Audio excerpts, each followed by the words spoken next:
Bismillahirrahmanirrahim. Dear students, our today's topic is question number 8 to 11, exercise 6.1, chapter number 6 of ninth class mathematics book. Let's start. ये question इस formula की मदद से solve होंगे. A into B is equal to S C F into LCM. पहले देखते हैं कि इस फॉर्मूले का मतलब क्या है. देखिए, अब कोई से भी दो नंबर ले लीजिए. मैं ए ले लेता हूं 12 और बी ले लेता हूं 16. जरा समझिएगा इस फार्मूले को, बहुत दिलचस्प फार्मूला है. अब कोई से दो नंबर ले लीजिए. अब भाई जो इन दो नंबर्स का प्रोडक्ट आएगा, यानी इन दोनों को मल्टीप्लाई करने से जो आएगा वही रिजल्ट इनके एचसीएफ और एलसीएम को मल्टीप्लाई करने से आएगा. आई रिपीट, कोई से भी दो नंबर ले लीजिए, जो प्रोडक्ट उन दो नंबर्स का होगा वही प्रोडक्ट उन नंबर्स के एचसीएफ और एलसीएम का होगा. आइए एग्जांपल को मुकम्मल करते हैं. हमारे पास a है 12, तो 12 की जरा फैक्टराइजेशन कर लेते हैं. 2 इंटू 2 इंटू 3. नंबर है हमारे पास 16, तो 16 की फैक्टराइजेशन कर लेते हैं. 2 इंटू 2 इंटू 2 इंटू 2. अब इनका हम एचसीएफ फाइंड करते हैं. तो एचसीएफ में वो लिखने हैं जो कॉमन है. 2 इंटू 2, तो एचसीएफ बना हमारे पास 4. अब इनका एलसीएम फाइंड करते हैं. तो एलसीएम में कॉमन लिखने के बाद जो अनकॉमन है वो भी लिखने हैं. तो ये बना LCM 2 to the 4, 8, 16 and 16 3 is 48. अब जरा वैल्यूज पुट करते हैं और इस फार्मूले की तस्दीक करते हैं. हमने कहा a into B is equal to S C F into LCM. A है हमारे पास 12, बी है हमारे पास 16, इनका एचसीएफ निकला 4 और इनका एलसीएम निकला 48. अब देखें वैल्यूज वेरी कर रही है ना, लेकिन जो इसका प्रोडक्ट होगा वही इसका प्रोडक्ट होगा. मल्टीप्लाई कर लेते हैं. 12 6 48. चलो यहाँ लिख के कर लेते हैं या कैलकुलेट कर लेते हैं. इट इज 192 और 4 8 जा 32, 2 4 4 जा 16 और 3 19. देखिए दोनों सूरतों में 192 आया. तो ये फार्मूला हमारे पास कंफर्म हो गया. a into B is equal to S C F into LCM. इसको 3-4 दफा बोलिए ताकि आपको पुख्ता हो जाए. अब यहां पर एक और बात सुनने वाली है.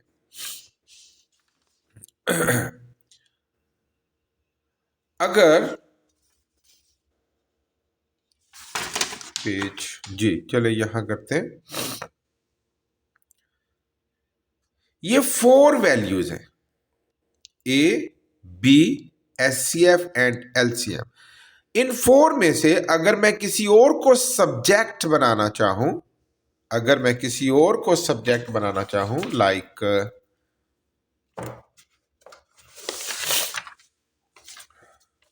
ये देखिए a into B is equal to S C F into LCM.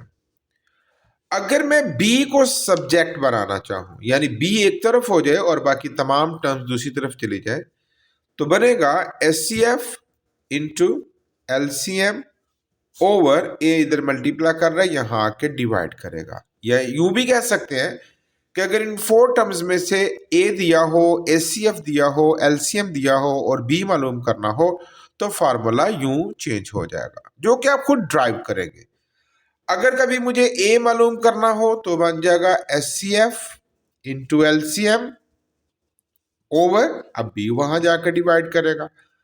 अगर कभी मुझे एचसीएफ फाइंड करना हो तो क्या बन जाएगा a into b over LCM. देखिए अब एलसीएम वहां जाकर डिवाइड करेगा. अगर कभी मुझे एलसीएम फाइंड करना हो तो बन जाएगा a into b over HCF.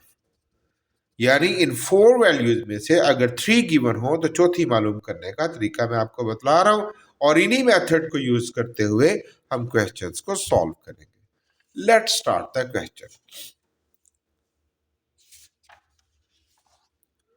Question number 8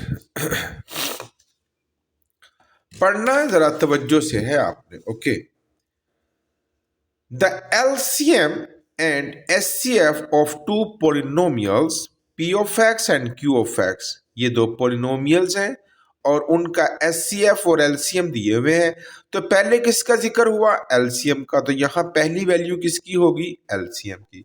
तो हम नोट कर लेते हैं LCM is equal to 2 into x 4 minus 1 and HCF दूसरा नंबर एचसीएफ का, और एचसीएफ हमें मिला हुआ है x plus 1 into x square plus 1।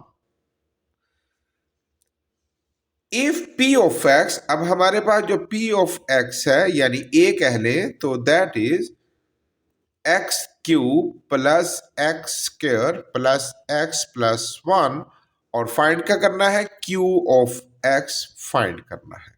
ये डाटा बन गया। ये जो दो पोलिनोमियल्स है ना, इनमें से एक को आप ए और दूसरे को बी कह सकते हैं। तो अब हमें क्यू ऑफ एक्स यानी बी मालूम करना है। तो फार्मूला आप कन्वर्ट कर लीजिए, Q of x is equal to H C F into L C M over A, और ए का नाम हम पी ऑफ एक्स रखे हुए। Just put the values. H C F है हमारे पास X plus 1 into x square plus 1। LCM हमारे पास 2 into x 4 minus 1 over P of X that is X cube plus X square plus X plus 1। Okay, अब हम क्या करने जा रहे हैं?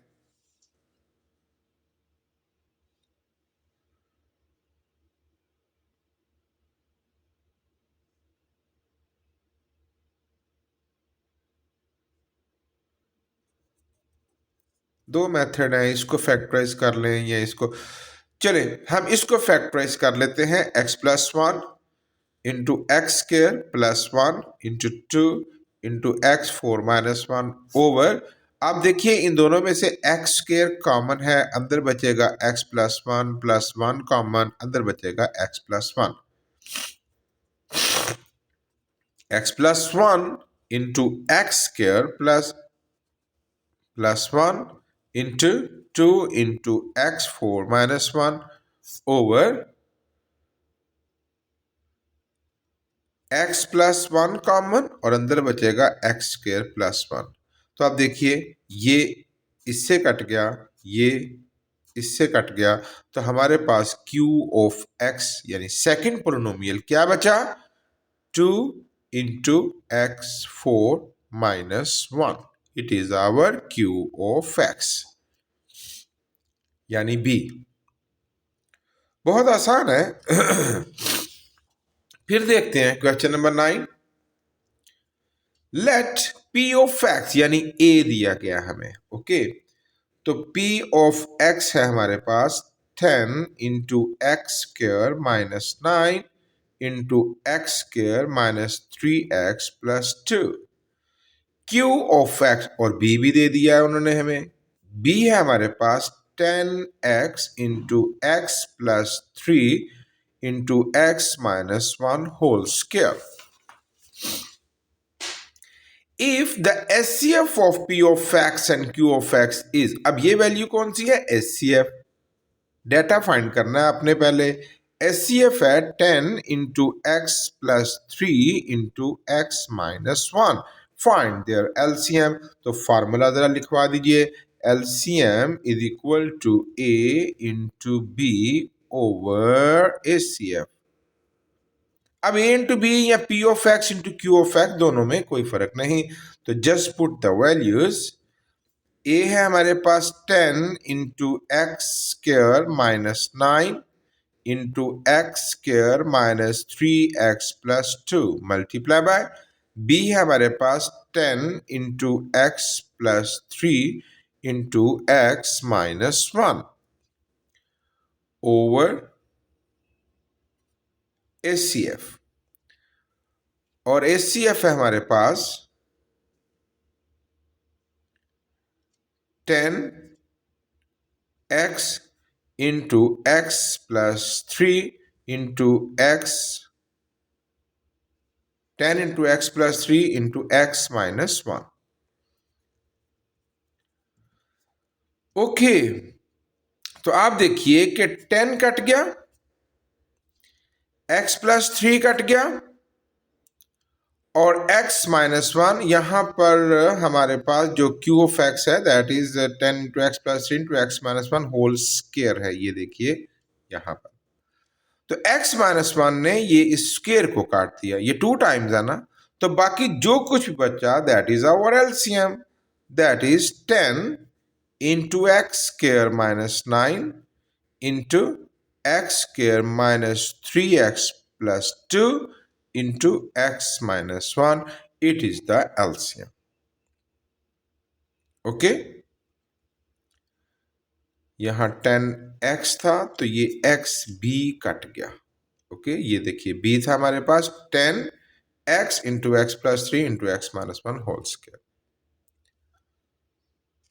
कैलकुलेशंस में छोटी मोटी मिस्टेक हो सकती है, जरा तवज्जो से काम कीजिएगा प्लीज।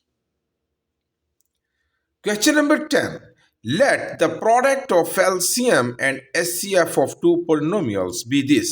अच्छा, अब यहां SCF अलग और LCM अलग नहीं किया गया, product of LCM and SCF, यानी हम इसको यूं लिखेंगे SCF into LCM। इसके प्रोडक्ट की जो वैल्यू मिली है that is x + 3 whole square into x - 2 into x + 5,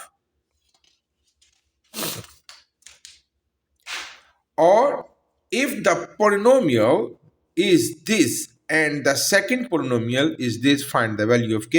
अब a जो हमें मिला हुआ है वो मिला हुआ है x + 3 into x - 2, और जो b मिला हुआ है वो हमें मिला हुआ है x² + kx + 15। तो इन दिस सिचुएशन k की वैल्यू फाइंड कीजिए। अच्छा, हम फॉर ए वाइल इस b को इग्नोर कर देते हैं कि हमारे पास b की वैल्यू नहीं है, क्योंकि b में k है ना, तो हम b फाइंड करते हैं अपने फॉर्मूले के तहत। So the b is equal to HCF into LCM over A। यहां वैल्यूज पुट करते हैं, इन दोनों का प्रोडक्ट हमें मिला हुआ है x + 3 whole square into x - 2 into x + 5 over A, और A हमारे पास क्या है x + 3 into x - 2। तो b फाइंड करते हैं, ये x + 3 होल स्क्वायर को काट देगा, x - 2 काट जाएगा, बाकी बचेगा x + 3 into x + 5। अभी हम इनको मल्टीप्लाई कर देते हैं तो क्या बनेगा x² + 5x + 3x + 15। याद है ना, पहले ये इससे मल्टीप्लाई करेगा, फिर इससे, फिर 3x and 3 5 15, x² + 8x + 15। अब ये निकला b। अब एस, चूंकि उसने हमें b की क्या वैल्यू दे रखी है, b दिया हुआ है उन्होंने हमें, ये देखिए x² + kx + 15। अब आप इनकी जरा कॉरेस्पॉन्डेंस वैल्यूज देखिए, ये सेम है, ये सेम है, x सेम है, तो k की जगह पर क्या आ रहा है 8, तो देयरफॉर k की वैल्यू हो गई हमारे पास 8। ओके, बहुत आसान सवाल।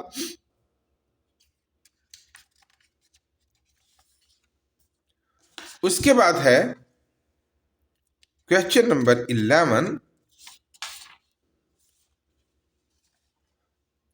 Vakas wishes to distribute 128 bananas and also 176 apples equally among a certain number of children. जो फ्रूट डिस्ट्रीब्यूट करना है उनकी मिकदारों में फर्क है। बनानास है हमारे पास 128 और एप्पल्स हैं 176। लेकिन वो ये चाहता है कि मैं जब डिस्ट्रीब्यूट करूं तो बराबर, यानी अगर 2 बनानास हैं तो 2 एप्पल, 3 बनानास एक बच्चे को दिए हैं तो 3 एप्पल्स दूं, अगर एक बच्चे को 5 बनानास दिए हैं तो 5 एप्पल्स दूं। इक्वली डिवाइड करना चाहता है वो। और इस तरह बांटते बांटते find the highest number of children, वो ज्यादा से ज्यादा, जाहिर है ये बराबर मिकदार में नहीं है ना, तो ज्यादा से ज्यादा कितने बच्चों को वो डिस्ट्रीब्यूट करेगा इक्वली फ्रूट। तो आप जरा समझिए इस बात को। ही वांट्स एचसीएफ, तो हम एचसीएफ इसका मालूम कर लेते हैं। तो 128 की फैक्टराइजेशन कर लेते हैं हमारे पास, that is 2 into 2 into 2 into 1 2 3 4 5 6 7, 1 2 3 4 5 6 and 7। 176 की फैक्टराइजेशन कर लेते हैं, 1 2 3 4 इंटू 11 मैंने कर रखी हुई है। आप इसको एलसीएम के फैक्टराइजेशन मेथड से आप कर लीजिएगा। अब हमने इसका एचसीएफ फाइंड करना है, तो which are common terms, 2 into 2 into 2 into 2। तो HCF is equal to 4, 4 to the 8, 8 to the 16. He could distribute among 16 children. Okay, find the highest number of children who can get the fruit in this way. तो required number of children जो है, required number of children, जो सवाल हमसे किया गया है उसके मुताबिक कितने चिल्ड्रन होंगे, 16 चिल्ड्रन होंगे। इसके साथ ही बच्चों एक्सरसाइज 6.1 मुकम्मल हुई। बहुत अच्छे तरीके से प्रैक्टिस कीजिए। Thank you very much.